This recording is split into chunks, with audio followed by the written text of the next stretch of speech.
Shalom. First and foremost, I want to give all praises, honor, and glory unto Yahweh, Bahashem, Yahweh Shai, Bahashem, Rachakwadash. Double honors to the apostles of Great Millstone, and peace and salutations to the Akim who are tuning into these videos. And something that we're going to be doing in these last days is holding on to the vision, because we're seeing the prophecies manifest. As the apostles of Great Millstone deemed this year the hopeful year of Jacob's trouble, we're seeing all these things manifest. We're seeing the puzzle pieces getting lined up, and we're seeing Esau Edom moving faster and faster to his great plan with the MOTB. And we know and understand that in these last days that only the remnant are going to obtain this wisdom, knowledge, and understanding, because Yahweh Shai sent out his prophets, but the two-thirds, they did not incline to what they were saying. And when we're speaking, it's under the authority of Yahweh B'Hashem Yahweh Shai. And we're really out there to gather the hopeful elect, because these visions aren't for everybody. A lot of these people who are still in the world, in the broad gate, they look forward to the things that this world has to offer, but not us of the hopeful elect. We know and understand through the Spirit that something is wrong in this current predicament. And when you line up what's going on right now with the scriptures, you know that that is a bad case to be in the broad gate. And that's why we're calling unto you to the wedding, to stay on this straight and narrow, because this way leads to life everlasting. So I'm going to read this first in Habakkuk 2, verse 1. I will stand upon my watch, and set me upon the tower, and will watch to see what he will say unto me, and what I shall answer when I am reproved. And the Lord answered me and said, Write the vision, and make it plain upon tables, that he may run that readeth it. For the vision is yet for an appointed time, but at the end it shall speak, and not lie. Though it tarry, wait for it, because it will surely come, it will not tarry. And we're seeing all these prophecies happening. Every month is another scenario.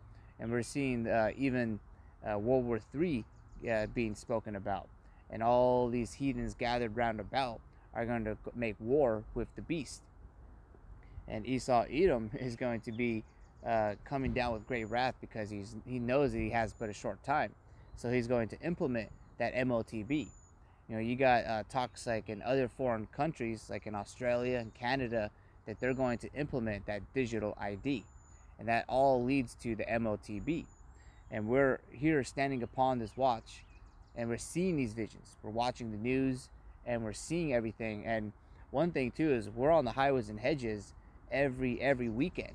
And that right there is we're witnessing a lot of the things that are happening unto this place. And so we're just more assured that this place is destined for destruction, because the people who are in this world don't care about prophecy. They don't care about the things that Yahweh B'Hashem Yahweh Shai has to offer.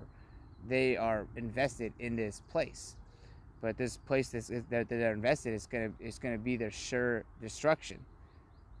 Because right now we're calling for the hopeful elect, because we're gonna have the vision. When we say certain things in these videos, when we're at the highways and hedges, the hopeful elect are going to understand and receive that vision that we're speaking about.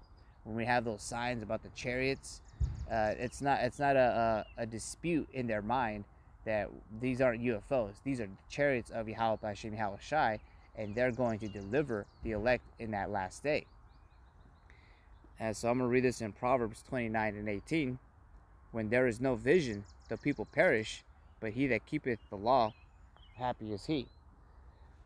And so with these people, the two-thirds, they don't have the vision, but we do have the vision. We are hoping for this place to be destroyed, because we seek a kingdom to come. We meditate on the kingdom. And when us in this ministry, when we're just hanging out, we really can't help but prophesy.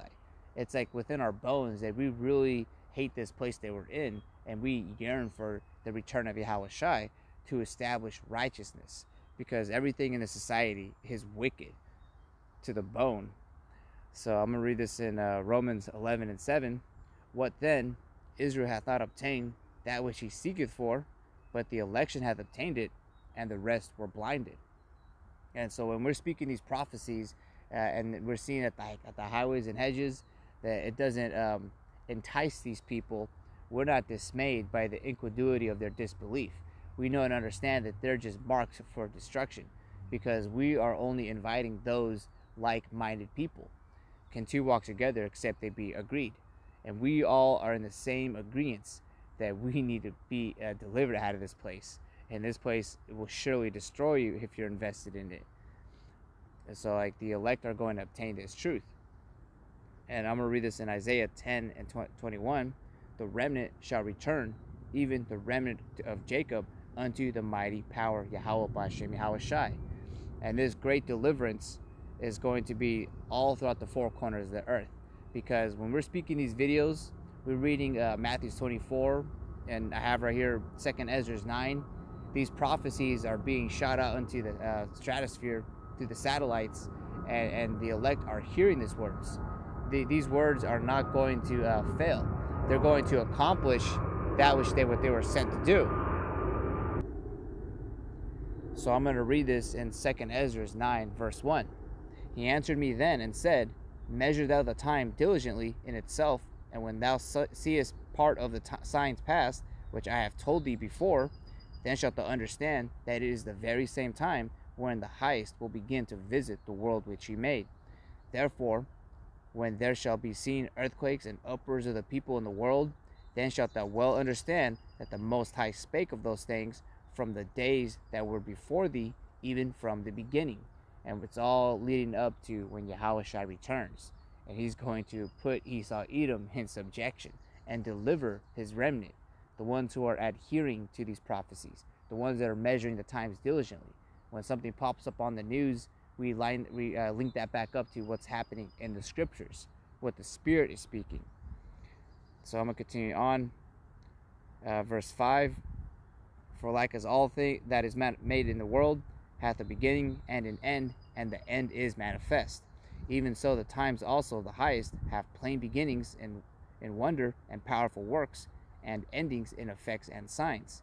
And every one that shall be saved, and shall be able to escape by his works and by faith, whereby ye have believed, shall be preserved from the said perils, and shall see my salvation in my land and within my borders, for I have sanctified them for me from the beginning. And I'm going to read verse 7 again. It says, And every one that shall be saved and shall be able to escape by his works and by faith, whereby ye have believed. And when we're out there on the highways and hedges, speaking about these things, pointing out the prophecies and what's happening in the world, that's your faith. And that's letting us know that you are like-minded, that you believe in what we believe in, and that you should join unto us so that we may help each other, so that we're able to be delivered in these last days. And that's what the gathering is for. That's what church really means, is a gathering of people. And we're gathering the hopeful elect so that when Yahushua returns, he's going to find faith on the earth. And this word right here, it's going out throughout the four corners of the earth. Like the apostle said, GMS has gone global. This word is accomplishing that what it was sent to do. All right, so I'm going to read verse 9. It says, Then shall they be in pitiful case, which now have abused my ways, and they that have cast them away despitefully shall dwell in torments.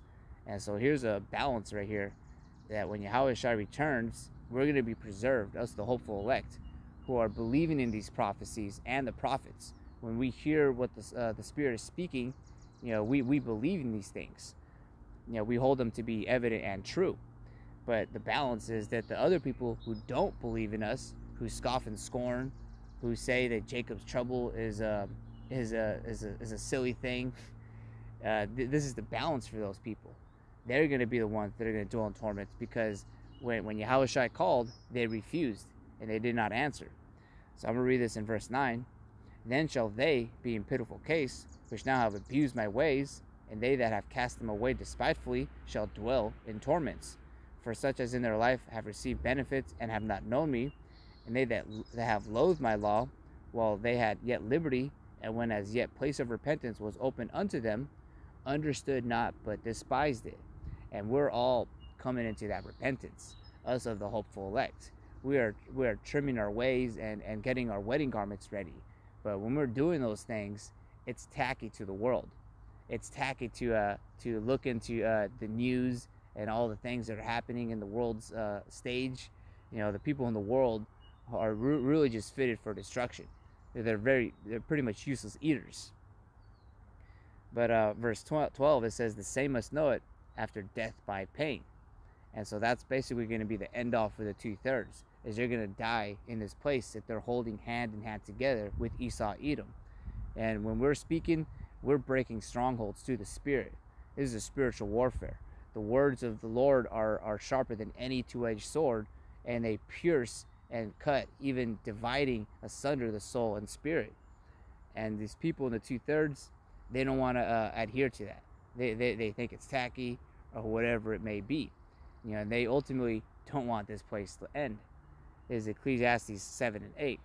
Better is an end of a thing than the beginning thereof, and the patient in spirit is better than the proud in spirit. And the patients are going to receive this blessing of deliverance. I'm going to read this in 2 Peter 3 and 11, because this is the spirit that we're in. It says, seeing then that all these things shall be dissolved, what manner of person ought ye to be in all holy conversation and godliness? If you read in 2 Peter 3, a little bit up, it speaks about how all these things are going to be dissolved, because the prophecy is that this place is going to be nuked with thermal nuclear fire. So you know that all these things are going to happen. That's what prophecy means, to say to say what's going to happen before it happens. What manner of person are you to be? That this place is corrupt, that there's no salvation in this world, but only through Yahushai. Verse 12, it says, looking for and hastening unto the coming of the day of the Most High, wherein the heavens being on fire shall be dissolved, and the elements shall melt with fervent heat. So you really have to be watching for these prophecies, because when he returns, he wants to see you watching, like how he said to feed his sheep, and that's a commandment. And when he comes back, you don't want to be like a person who wasn't watching, so that when the thief comes at night, because that's how Yahushua is going to come back, that you're not caught by surprise. We're not going to be caught by surprise when these things happen.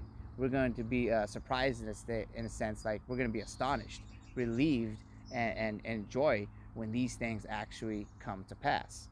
And that's a completely different spirit that what the 2/3 are going to have when those things come to pass. And the last precept I want to read is in Luke 21 and 36. Watch ye therefore, and pray always, that ye may be accounted worthy to escape all these things that shall come to pass, and to stand before the Son of Man. And that's going to be the difference between us, the remnant, the hopeful elect, and the 2/3. The 2/3, they disregard this thing.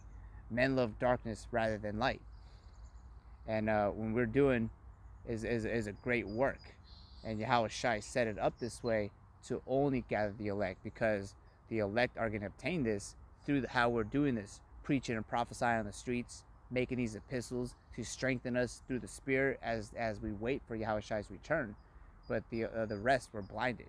They see what we're doing as a waste of time, because what we're doing is not going to invest anything in this world. It's not going to return anything in this world, but we're storing our treasures in the kingdom, in the heavens, so that when Yahushua returns, we're accounted worthy. We want to be those people that are going to be joint heirs with Yahushua. We want to be that in that first go around, be crowned by him, as is spoken about in 2 Ezra 2. So that's a completely different spirit than what the 2/3 are in. Like all these other fringe Israelite camps, they're not really going into prophecy. That's how you know that Yahushua didn't send them. In the Revelation, it says that Yahushua's testimony is the spirit of prophecy. And so that's a way, an indicator, to see if these people are really in the spirit or not, is if they're speaking about prophecies, watching and writing these things plain upon tables, not wasting time on frivolous things that what the world has to offer, pretty much. But with that, I want to give all praises, honor, and glory unto Yahweh, Ba'Hashem Yahushai, Ba'Hashem Rachak Wadash, Shalom Akim.